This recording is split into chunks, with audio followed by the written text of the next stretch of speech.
सबसे विशाल स्ट्रक्चर जिसे तलहाची हुआ, बेटे पेटल, नहुआ आटल में निर्मित पर्वत के रूप में भी जाना जाता है। यह दुनिया में पिरामिडों का सबसे बड़ा पुरातात्विक स्थल है, जो करीब 4.45 मिलियन क्यूबिक मीटर में फैला है, जो इजिप्ट के पिरामिड से करीब 2 गुना है, जिसका वॉल्यूम सिर्फ 2.5 मिलियन क्यूबिक मीटर है। इसकी ऊंचाई सिर्फ 25 मीटर है, जो गीजा के पिरामिड के आगे कुछ भी नहीं, पर यह गीजा के पिरामिड से करीब 2 गुने एरिया में फैला हुआ है।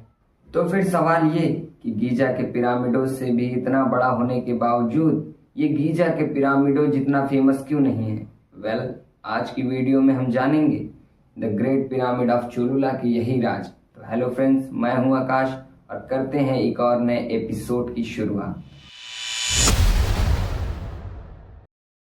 अब कई सदियों तक किसी को पता ही नहीं था कि ये एक पिरामिड है।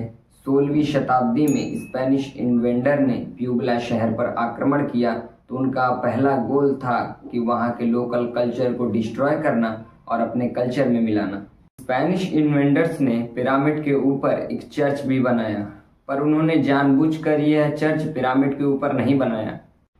अब देखो ना, ये पिरामिड मड ब्रेक यानी मिट्टी के बने थे। समय के साथ साथ धीरे धीरे इस पर पेड़ और पौधे उगाए और ये लगता ही नहीं था कि ये कोई पिरामिड है, ये तो किसी माउंटेन की तरह दिखाई देता था। स्पेनिश आक्रमण से 1000 साल पहले के समयों में निरंतर निर्माण कार्यों ने धीरे धीरे पिरामिड का एक बड़ा हिस्सा बनाया। पिरामिड परिसर को 4 चरणों में बनाया गया था, जो 3री शताब्दी ईसा पूर्व से लेकर 9वीं शताब्दी ईस्वी तक चला और उनके देवता क्वेटज़ालकोट को समर्पित था। अपने चरम पर चोलुला की मैक्सिको में दूसरी सबसे बड़ी आबादी थी, जहां करीब 1 लाख लोग रहा करते थे। क्योंकि शहर की जनसंख्या में भारी गिरावट आई थी, इसीलिए पहले इसे चोलोलन कहा जाता था, जिसका मतलब है भागने वालों का स्थान। इवेंचुअली आर्कियोलॉजिस्टों की नज़र इसकी सुरंगों पर पड़ी। साल 1931 आर्कियोलॉजिस्ट इग्नासियो मार्कवीना ने पिरामिड के भीतर खोजपूर्ण सुरंग बनाना शुरू किया। साल 1954 तक सुरंगों की कुल लंबाई 8 किलोमीटर तक हो गई। अंदर कई चेम्बर्स थे। नाउ अगर ये टनल हमें ना मिली होती तो आज भी हम इंसानों द्वारा बनाए गए इस नमूने को पहाड़ ही समझते। इस पिरामिड में 6 सुपर इम्पोज्ड स्ट्रक्चर थे, प्रत्येक जाति समूह के लिए जो उस पर हावी थी। खैर, इनमें से सिर्फ 3 का ही गहराई से अध्ययन किया गया। पिरामिड क्षेत्र का पहला अध्ययन स्विस आर्कियोलॉजिस्ट एडोल्फ वेंडेलियर ने किया था।